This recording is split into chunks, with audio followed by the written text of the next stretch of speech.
Hello friends, welcome to my YouTube channel. Friends, income tax rates and slabs remained unchanged for the financial year 2026-2027. That is for the assessment year 2027-2028. Taxpayer will continue to pay income tax as per the ongoing income tax slabs that are currently effective for financial year 2025-2026.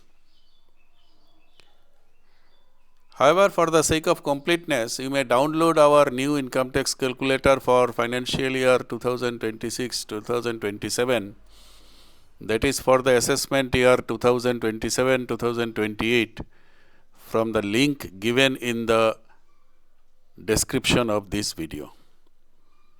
Thanks for watching.